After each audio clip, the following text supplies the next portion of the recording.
here's where the story starts to get dark.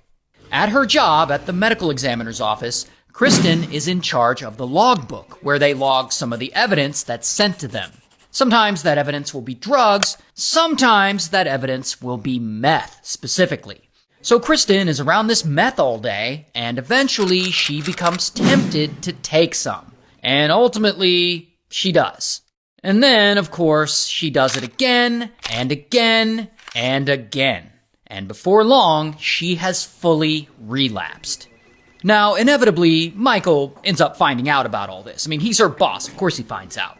And he knows that if he reports her to the higher-ups, she'll get fired. And he doesn't want that. He wants to keep working with her and, keep smashing. And so he stays quiet. Now, at this point, Kristin is living a total double life. She's getting high at work and cheating with Michael, but then she'll go home to Greg every night pretending like everything is okay. And she can't keep this up. So after a while, she finally decides to go to Greg and she says that she wants a separation. And poor Greg, he's devastated. I mean, why is she doing this to him? He spent years helping her get sober and now she's doing this? And so he starts investigating and he's trying to figure out what's really going on with his wife.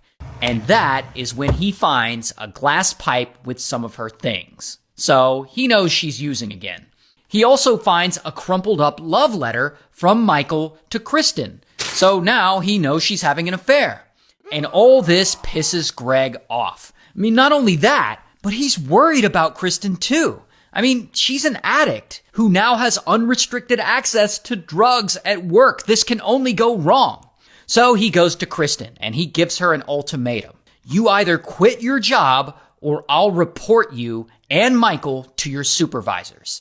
And this scares the shit out of Kristin. I mean, she doesn't want to quit her job. I mean, that would cut off her access to all that meth. But on the other hand, if Greg snitches on her, she'll lose everything. I mean, her job, her reputation, plus Michael would probably get fired too.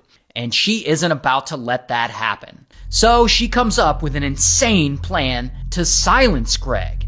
She's gonna drug him and make it look like he unalived himself. So she gets to work on this plan. First, she steals some drugs, oxycodone and clonazepam, from evidence. Then, one night, she slips the drugs into Greg's drink. Or maybe she puts them into his food. No one really knows. The details of that aren't exactly public. But, unknowingly, Greg consumes whatever she put it in. Then, he passes out.